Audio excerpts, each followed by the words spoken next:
Então, por isso, eu prefiro contar isso aqui como uma série, beleza?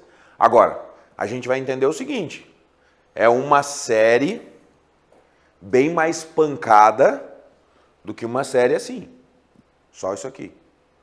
Então lá, talvez, o que eu vejo, né? Digamos que você tinha no seu treino 20 séries. Aí aqui é uma ideia, tá?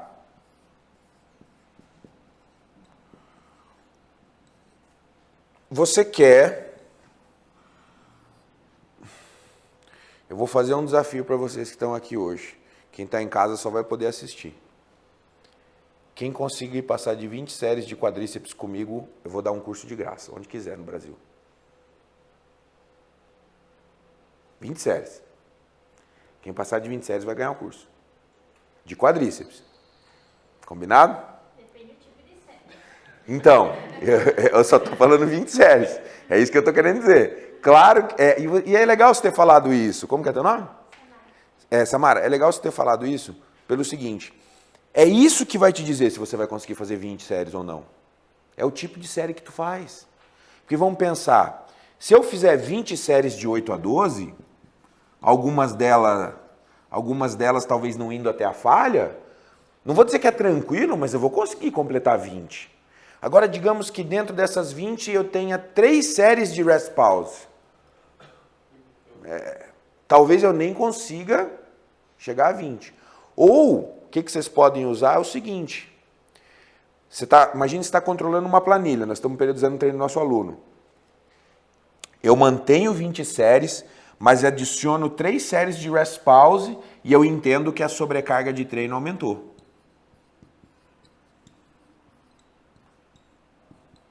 Mesmo eu mantendo 20 séries, a sobrecarga aumentou porque eu tenho 3 séries a mais que eu tenho mais tempo sob tensão em cada uma delas. Ou seja, eu progredi a carga aqui, mas eu não progredi necessariamente o peso.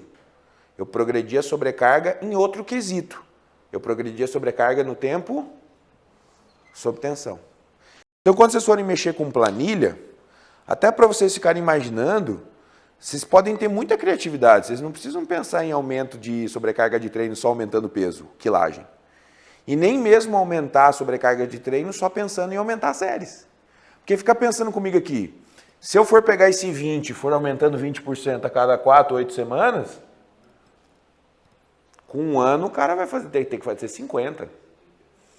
Entende que isso não tem futuro? Então a gente tem que mexer aqui, ó, de diversas formas. O que eu estou tentando ensinar para vocês? Como usa o método e não como que é o método. Como é o método é fácil. Como é o método, qualquer cara que treina um ano em academia aprende o que é o rest pause. Só que o cara que é só praticante, ele olha para o rest pause e pensa assim, vou fazer agora. Vocês como professores não. Vocês vão pegar o rest pause e falar, bom, vou aplicar nesse exercício por causa disso, porque na fase anterior eu estava assim, agora eu vou fazer assim. Deu para entender? Muito que o Belmiro fala no livro dele de métodos é isso. Ou seja, qual que é o diferencial do livro do Belmiro em relação aos outros livros que abordam método? Ele traz a pedagogia para o método. Quando usar, como usar, o que significa colocar aquele método.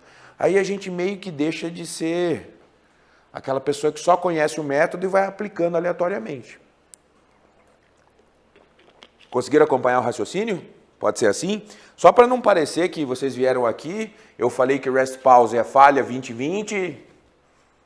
Vamos tentar ver o encaixe disso, tá bom?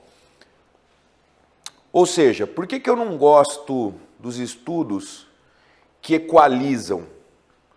Porque quando você coloca o método, a tua ideia já é aumentar a sobrecarga, e não que ela seja equalizada com o treino convencional. Não faz sentido isso, na minha humilde opinião.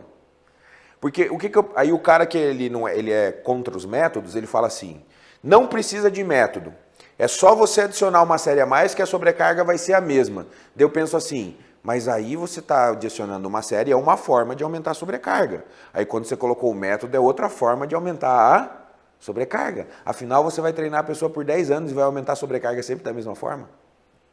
Não faz sentido. E a literatura tem esse problema, que aí você tem os professores que são a favor, os professores que são contra, tipo política. E aí no final você ganha um inimigo. Se você defende o método, você é um inimigo. Se você fala que método não presta, você ganha um amigo de um lado. E aí fica essa coisa louca. Eu acho que nós temos um outro papel nessa história. Nós somos professores, nós temos pedagogia. A gente não é a favor ou contra, a gente vai olhar e pensar, aqui é o encaixe. Só, sem religião de método. Eu amo... Vou dar uma dica para vocês. Não enche o treino de método, de nenhum aluno de vocês. Usa o método pontualmente e vai pensando que ao longo dos anos com esse teu aluno, você vai colocando todos esses métodos. Mas eu vejo que tem gente que fica muito ansioso, aprende os métodos, fala, vou aplicar em cada exercício um método. Eu já fiz muito isso. Hoje, mesmo em atletas tops que estão lá no Mr. Olímpia, eu não uso um monte de método nos treinos. Tá? Professor, não sei se você falou, achei um pouquinho depois, mas rest pause seria ideal no começo, no meio? É uma pergunta muito boa. O pessoal de casa escutou? Tá. Beleza, tranquilo. Se vocês quiserem deixar um microfone rodando, se tiver mais um. Ah, não vai para lá, né? Tudo bem.